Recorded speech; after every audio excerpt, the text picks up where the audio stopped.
Iran एक ऐसा देश जहां राष्ट्रपति तो होता है, लेकिन असली ताकत किसी और के हाथ में होती है। एक ऐसे आदमी के हाथ में जिसे न जनता चुनती है, न कोई वोट देता है, लेकिन फिर भी वो पूरी फौज का मालिक होता है। न्यायपालिका से लेकर फॉरेन पॉलिसी तक सब कुछ कंट्रोल करता है। वो राष्ट्रपति तक को कभी भी हटा सकता है, और वो है ईरान का सुप्रीम लीडर। ये पद दुनिया के किसी भी लोकतांत्रिक व्यवस्था में आपको नहीं मिलेगा, लेकिन 50 साल पहले ये पद ईरान में नहीं था। 50 साल पहले ईरान में एक शहंशाह राज करता था, जो खुद को साइरस महान का उत्तराधिकारी कहता था, जिसके महलों में सोना बिछा हुआ था, जिसकी पार्टियों में दुनिया के सबसे बड़े नेता शामिल होते थे। और फिर एक रात सब कुछ बदल गया। ये कहानी है ईरान के उस सफ़र की, जो एक राजशाही से शुरू होकर एक इस्लामी क्रांति तक पहुंची, और उस क्रांति ने एक ऐसा सिस्टम बनाया जो आज भी पूरी दुनिया को हैरान करता है। साल 1971 ईरान के रेगिस्तान में परसेपोलिस के खंडहरों के बीच रोशनी की एक ऐसी झालर सजी थी जो शायद दुनिया ने पहले कभी नहीं देखी थी। इस पार्टी में 60 देशों के राष्ट्राध्यक्ष आए थे। फ्रांस से रेशमी तंबू मंगवाए गए थे। खाना पेरिस के मैक्सिम रेस्टोरेंट से आया था। शराब की नदियां बह रही थीं, और इस पार्टी का मेज़बान था मोहम्मद रज़ा शाह पहलवी, ईरान का शहंशाह, राजाओं का राजा। उसने उस रात दुनिया को बताया कि मैं 2500 साल पुरानी ईरानी सभ्यता का वारिस हूं।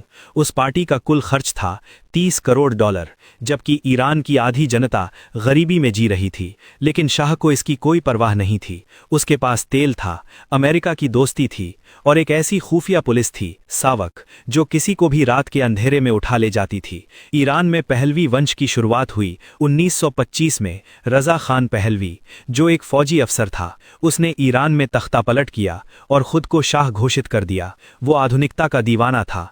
उसने महिलाओं के पर्दे पर पाबंदी लगाई और पश्चिमी पोशाक पहनना अनिवार्य किया।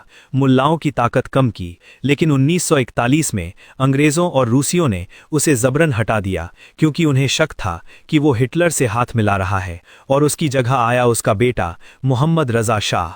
ये नया शाह शुरू में बहुत कमज़ोर था, इतना कमज़ोर कि 1951 में जब मोहम्मद मूसादेग नाम के एक लोकप्रिय नेता ने प्रधानमंत्री बनकर ईरान का तेल राष्ट्रीयकृत कर दिया, तो शाह को देश छोड़कर भागना पड़ा। लेकिन 1953 में अमेरिकी CIA और ब्रिटिश MI6 ने मिलकर एक ऑपरेशन चलाया, ऑपरेशन एजैक्स, जिसमें मोसादेग को हटाया गया और शाह को वापस लाया गया। और उसी दिन से शाह का ईरान असल में अमेरिका का ईरान बन गया। 1960 के दशक में शाह ने व्हाइट रेवोल्यूशन का ऐलान किया, जिससे ज़मीन सुधार, महिलाओं को वोट का अधिकार और उद्योगों का विस्तार हुआ। तेहरान में ऊंची ऊंची इमारतें उठ रही थीं, डिस्कोथेक खुल रही थीं, बिकिनी पहनकर महिलाएं कैस्पियन सागर के बीच पर घूमती थीं। लेकिन ये आधुनिकता सिर्फ ऊपर से थी, अंदर से ईरान सड़ रहा था। सावक, शाह की खुफिया पुलिस, हर उस आदमी को कुचल देती थी जो शाह के खिलाफ बोलता था। जेलों में यातनाएं होती थीं, बुद्धिजीवी गायब हो जाते थे, और मुल्ला नजरबंद कर दिए जाते थे। इस सब के बीच एक बूढ़ा आदमी जो इराक के एक शहर नजफ में बैठा था, और वो एक सही टाइम का इंतजार कर रहा था।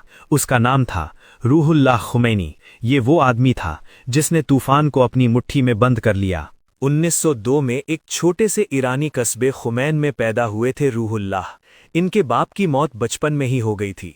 माँ ने परवरिश की और फिर माँ भी चली गई, लेकिन इस अकेलेपन ने उसे कमज़ोर नहीं किया, बल्कि उसने उसे फौलाद बना दिया। खुमैनी ने इस्लामिक शिक्षा ली और धीरे धीरे एक बड़े मौलाना बन गए। लेकिन उनके दिमाग में सिर्फ धर्म नहीं था, उनके दिमाग में सियासत भी थी। 1963 में जब शाह के व्हाइट रेवोल्यूशन का ऐलान हुआ, तो खुमैनी खुलकर सामने आए। उन्होंने कहा, ये इस्लाम के खिलाफ है, ये अमेरिका की साजिश है। शाह ने उन्हें गिरफ्तार करवाया, लेकिन जब खुमैनी को गिरफ्तार किया गया तो पूरे ईरान में दंगे भड़क उठे। हजारों लोग सड़कों पर आ गए। शाह की फौज ने गोलियां चलाईं, सैकड़ों लोग मारे गए। शाह को समझ आ गया कि इस आदमी को मारना खतरनाक है, तो उसने खुमैनी को देश से बाहर निकाल दिया। पहले तुर्की, फिर इराक, और फिर वहां से वो 1978 में फ्रांस चले गए। लेकिन निर्वासन में भी खुमैनी चुप नहीं थे। वो टेप रिकॉर्डर पर भाषण देते थे, और वो कैसेट ईरान में तस्करी होकर पहुंचती थी, जिसे सुनकर लोगों के दिलों में आग लग जाती थी। और 1978 तक ईरान में वो आग भड़क चुकी थी। तेहरान की सड़कों पर हजारों नहीं, लाखों लोग एक साथ शाह के खिलाफ खड़े हो गए। शाह ने फौज उतारी, मार्शल लॉ लगाया, लेकिन भीड़ नहीं लुकी, जिसके बाद जनवरी 1979 में शाह ने देखा कि अब खेल खत्म हो गया है। उसने अपनी बीवी के साथ एक जहाज में बैठा और ईरान से निकल गया और फिर कभी वापस नहीं आया। जिसके एक महीने बाद 1 फरवरी 1979 को आयतुल्लाह रूहुल्लाह खुमैनी ईरान वापस आया। क्रांति के बाद ईरान में एक नई सरकार बनी और यहीं से शुरू हुआ वो सिस्टम जो आज भी ईरान को चलाता है। खुमैनी ने एक थ्योरी पेश की, विलायत-ए-फ़क़ीह, हिंदी में समझें तो धर्मशास्त्री का शासन। 1979 में ईरान में एक नया संविधान बना और उस संविधान में एक पद बनाया गया, सुप्रीम लीडर। इसे फारसी में रहबर-ए-मुअज़्ज़म बोलते हैं और ये पद दिया गया खुमैनी को। सुप्रीम लीडर के पास है पूरी सेना का कमान। रेवोल्यूशनरी गार्ड्स IRGC सीधे उसे रिपोर्ट करती है। परमाणु कार्यक्रम पर आखिरी फैसला सुप्रीम लीडर का ही होता है। न्यायपालिका का प्रमुख भी वही तय करता है। राज्य के सरकारी मीडिया पर भी उसका नियंत्रण होता है। गार्जियन काउंसिल के आधे सदस्य को वही नामांकित करता है और यही काउंसिल तय करती है कि कौन चुनाव लड़ सकता है और कौन नहीं। यानी राष्ट्रपति चुनाव में खड़े होने वाले उम्मीदवारों को भी सुप्रीम लीडर के लोग ही पास करते हैं। अब असली सवाल कि सुप्रीम लीडर को कौन चुनता है, तो ईरान में एक संस्था है, मजलिस-ए-खुबरेगान, जिसे असेंबली ऑफ एक्सपर्ट्स बोलते हैं। इसमें कुल 88 सदस्य होते हैं और ये सब के सब इस्लामी विद्वान, मुल्ला या आयतुल्लाह होते हैं। ये 88 लोग जनता द्वारा चुने जाते हैं, जिसके लिए हर 8 साल पर चुनाव होता है। लेकिन इस चुनाव में भी वही लोग खड़े हो सकते हैं जिसे गार्जियन काउंसिल पास करती है और गार्जियन काउंसिल के आधे सदस्य को सुप्रीम लीडर खुद तय करता है, जिसके बाद ये 88 विद्वान मिलकर सुप्रीम लीडर को चुनते हैं, उसके काम पर नजर रखते हैं और अगर जरूरत पड़े तो उसे हटा भी सकते हैं। हालांकि आज तक ऐसा हुआ नहीं है। सुप्रीम लीडर के लिए योग्यता क्या होती है? तो पहली बात कि वो एक बड़ा इस्लामी विद्वान होना चाहिए। दूसरी बात, उसमें शासन करने की क्षमता होनी चाहिए। तीसरी बात, वो सियासी और सामाजिक मुद्दों की समझ रखता हो। और चौथी बात, वो बहादुर हो और न्यायप्रिय हो। और एक बार चुना गया तो वो जीवन भर के लिए सुप्रीम लीडर है, जब तक वो खुद ना हटे, मरे नहीं या असेंबली उसे हटाए नहीं। अब तक ईरान में सिर्फ 2 सुप्रीम लीडर हुए हैं। खुमैनी 1979 से 1989 तक सुप्रीम लीडर रही। उनके दौर में ईरान ने बहुत कुछ झेला। अमेरिका के साथ दुश्मनी, अमेरिकी दूतावास में 444 दिन बंधकों का संकट, इराक के साथ 8 साल की खूनी जंग जिसमें 5 से 10 लाख लोग मारे गए, पश्चिम का आर्थिक बायकॉट।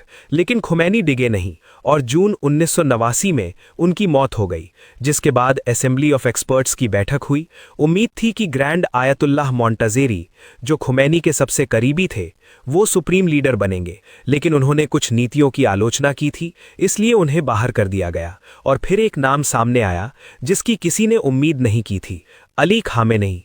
उस वक्त वो ईरान के राष्ट्रपति थे और धार्मिक विद्वान के तौर पर उनका दर्जा उतना ऊंचा नहीं था। वो होजत उल इस्लाम थे, आयतुल्लाह भी नहीं, लेकिन सत्ता की जरूरत थी और खामेनेई सियासी तौर पर भरोसेमंद थे, जिसे देखकर असेंबली ऑफ एक्सपर्ट्स ने उन्हें चुना।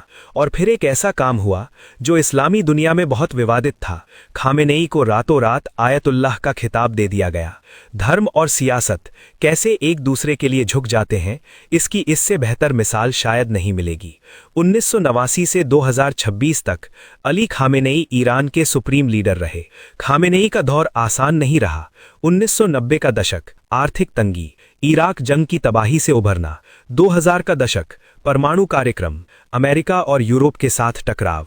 2010 का दशक, ग्रीन मूवमेंट, जब 2009 के चुनावी धांधली के खिलाफ लाखों लोग सड़कों पर आए और खामेनेई ने आंदोलन को कुचल दिया। 2024 में खामेनेई 85 साल के हो गए थे, जिसके बाद पूरी दुनिया एक सवाल पूछ रही थी, अगला सुप्रीम लीडर कौन होगा, जिस पर कहा जाता कि असली फैसला वही 88 विद्वान करेंगे जब वक्त आएगा। ईरान को समझना इसलिए मुश्किल है क्योंकि वो एक नहीं 2 ईरान है। एक ईरान जहां महिलाएं कहती हैं मुझे हिजाब नहीं पहनना, जहां युवा VPN से इंस्टाग्राम चलाते हैं, जहां लोग घरों में शराब पीते हैं, जहां तेहरान में अंडरग्राउंड म्यूजिक, डांस और पार्टियां होती हैं।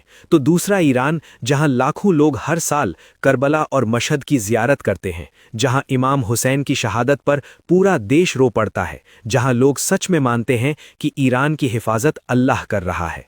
और इन दोनों ईरान के बीच में खड़ा है सुप्रीम लीडर कभी कभी लगता है ये सिस्टम कब तक चलेगा, लेकिन फिर याद आता है ये सिस्टम 45 साल से चल रहा है। दुनिया की हर बड़ी ताकत ने इसे गिराने की कोशिश की, अमेरिका ने, इजराइल ने, सऊदी अरब ने, लेकिन ये सिस्टम अभी भी खड़ा है। ये सवाल आपके मन में जरूर आया होगा कि ईरान में चुनाव होते हैं, राष्ट्रपति चुना जाता है, संसद चुनी जाती है, लेकिन क्या ये लोकतंत्र है जब एक ही आदमी के पास फौज की कमान हो, न्यायपालिका हो, मीडिया हो, तो बाकी सब कितना मायने रखता है? इस पर ईरानी सरकार कहती है हमारा सिस्टम अनोखा है, ये इस्लामी लोकतंत्र है। आलोचक कहते हैं ये थियोक्रेसी है, पुरोहित राज। और आम ईरानी वो इन दोनों के बीच पिसते हैं। तो यही है ईरान की कहानी, एक देश जो कभी शाहों की विलासिता में डूबा था, जहां सोने के महल थे, और फिर एक क्रांति आई। उस क्रांति ने एक ऐसा सिस्टम बनाया जो इस्लाम और सियासत को एक साथ लेकर चलता है। सुप्रीम लीडर, जिसे 88 विद्वानों की एक संस्था चुनती है, वो इस पूरे सिस्टम का केंद्र है। न वो राजा है, न वो राष्ट्रपति है, न वो पोप है, लेकिन इस सिस्टम के अंदर एक पीढ़ी है जो इंटरनेट पर पली है, जिसने दुनिया देखी है, जो बदलाव चाहती है। ईरान बदलेगा ये सवाल नहीं है, सवाल सिर्फ ये है कब और कैसे। और जब वो बदलाव आएगा तो शायद दुनिया का नक्शा फिर से बदल जाएगा। ईरान सिर्फ एक देश नहीं है, ये एक विचार है, एक जिद है, एक सभ्यता है, और सभ्यताएं मरती नहीं, बस बदलती है। धन्यवाद। जय हिंद।